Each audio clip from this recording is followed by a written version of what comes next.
What's going on, guys? Anti-hipster indie nerd back with another video. I'm finally back. I have content. I don't know if it's because 2023 just started out so slow or what, but just haven't had a lot of ideas for YouTube, and that's the only reason I've been gone. But I didn't want to make a year-end list yet for 2023, but I did want to talk about some of the albums that have come out, and I just wasn't sure what format to do that in. So we got a tier list. This is not a tier list that I made, but it looks good. I've listened to most albums on here.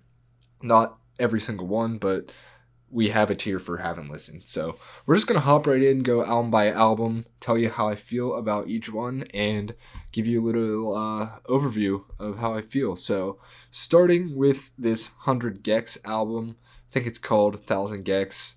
Not one I've returned to too often, but not because it's bad. It's just I just haven't returned to it, but I actually very much enjoyed it when I heard it. I would probably throw it in the interesting tier. I'll put it in the good tier because it is a good album. Love the crazy aesthetic, the sicko mode drum, and the first song's really cool. I like a lot of the riffs. It's as catchy as their last album, if not catchier. This album I have not listened to, and let me know in the comments if I put something in here and you think I should listen to it. But I have no idea. Haven't heard it. This is the Billy Woods record. I believe it's called Maps. I did listen to this one, and it has some incredible lyricism. The beats are so different, like just so obscure for rap.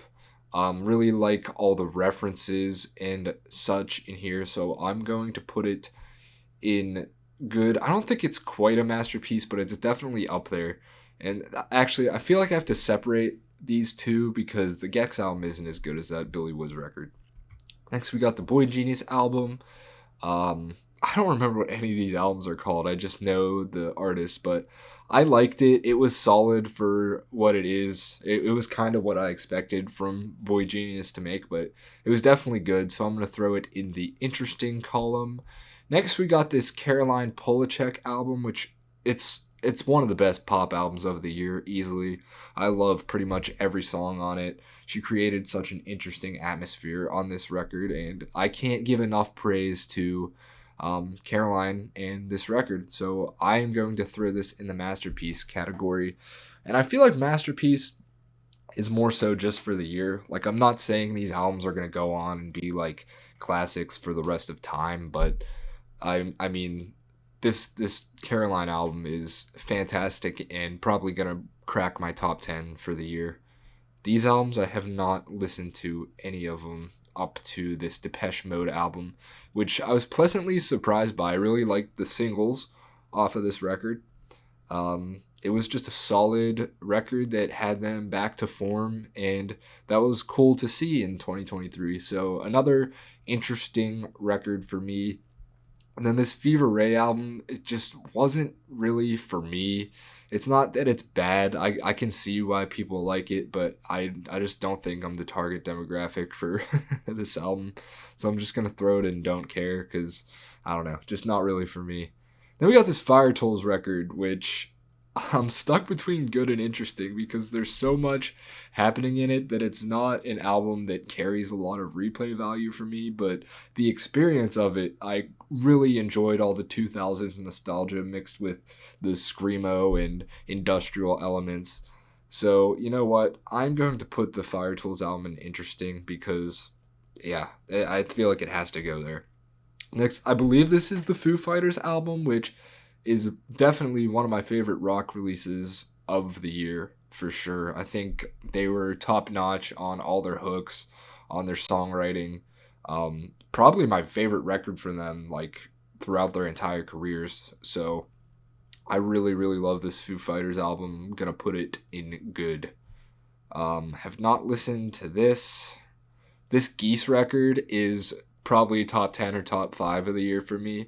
I love how he mixed in country and like blues and this like weird cowboy aesthetic.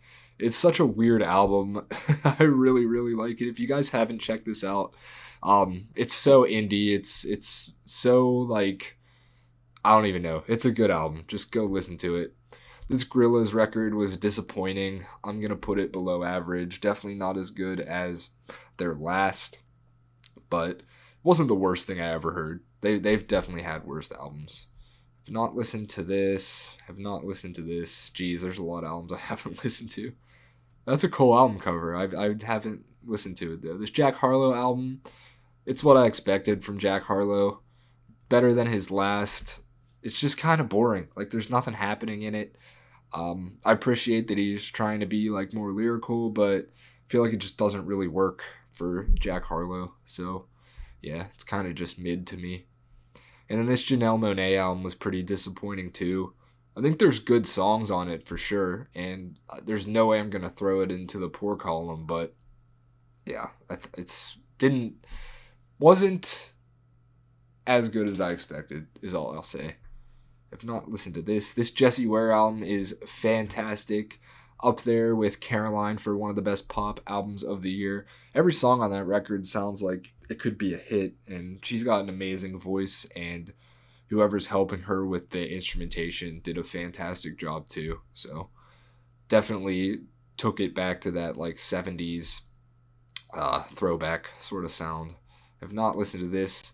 Scaring the Hose is obviously going into the masterpiece column. I think it's a lot of people's rap album of the year, which I'm totally fine with. It's a great record. Danny Brown and JPEG Mafia are two of the most eccentric personalities in hip-hop, so definitely going to put that in the masterpiece column. This Caliuchis album is good. I don't like it as much as Isolation, but it's better than below average, so I'm just going to throw it in interesting.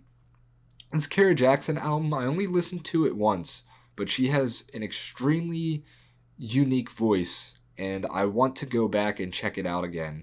So I'm not really sure what category to throw it into.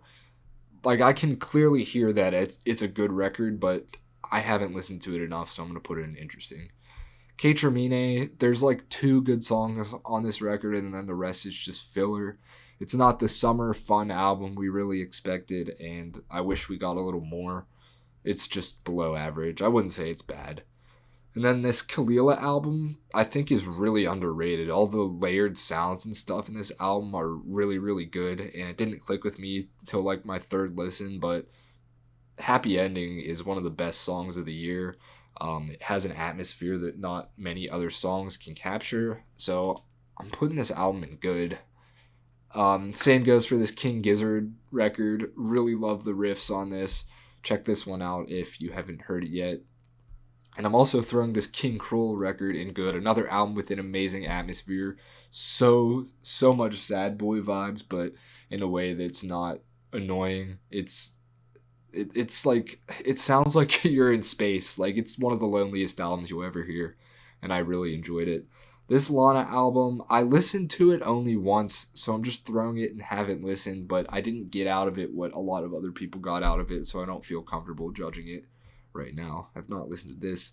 Pink Tape, I don't think it's poor because there are solid cuts on there, and it's definitely an interesting album, but it's not one that is good. It was kind of a mess, and I feel like if Uzi polished it a little more, it could have been really good, but no doubt there's quite a few bangers on there. This Yachty record is really, really good. I'm putting it up here in good. I know it's kind of just like a standard psychedelic rock album, but there's some songs on there that I just love that I've been bumping all year, like Drive Me Crazy and what's the other one called? I don't know. I forget it. Haven't listened to this Liturgy album. Haven't listened to that album. It looks very familiar, but I don't know whose album that is. Haven't listened to this. McKinley Dixon can go straight into the masterpiece column. That jazz rap album is some of the best I've ever heard. Never heard anyone ever rap over production like that. So, yeah, that's going right into the masterpiece column. And then this Model Actriz album is going to go into interesting for me. Really liked a lot of the instrumentation and experimentation they were doing on it. So, yeah. I think this is Metallica. I didn't listen to it this year. This Paramore record is going to go into good as well. One of their better efforts. Maybe like top 2 or 3 in their catalog. Really, really liked that. I haven't listened to that. Haven't listened to that. This Shame album is really good. Post-punky, good songs. Gonna throw it in interesting. Haven't listened to this. This Skrillex album was not good. But this Skrillex album was solid. It was an interesting listen to me. And then, Slowthai. I'm actually going to throw this in the masterpiece. I think it's one of my favorites of the year. It's one of the most depressing of the year. You really get a good feel of Slowthai's mind state in that record. And I love the concept he came up with. It's a really, really good listen. He even incorporated some like dream pop and shoegaze elements. And yeah, I was very impressed by it. Squid album's going to go into good. They had a great record this year. Not quite a masterpiece for me, but I think it's just because I'm not the biggest fan of that style of music. And then the Swans album I have not listened to. Never really been a big Swans fan. I get it, but I don't think they're for me. Everything Harmony by the Lemon Twigs is probably my favorite album of the year so far. Every song is so catchy. The hooks are amazing. The songwriting is incredible. I freaking love that album, man. It's so much replay value. Haven't listened to any of these ones up to Yeet, which was fine. It's not, like I said, it's not my cup of tea.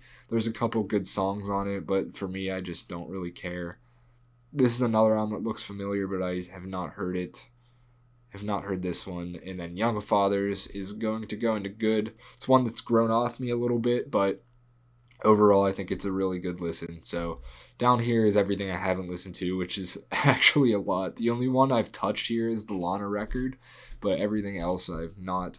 And then here's the rest of the tier list. So how do you guys feel? Do you agree? Do you disagree? Let me know any of the albums that I haven't listened to that I should. And let me know some of your favorite albums of the year. Thanks for watching. I will see you in the next one.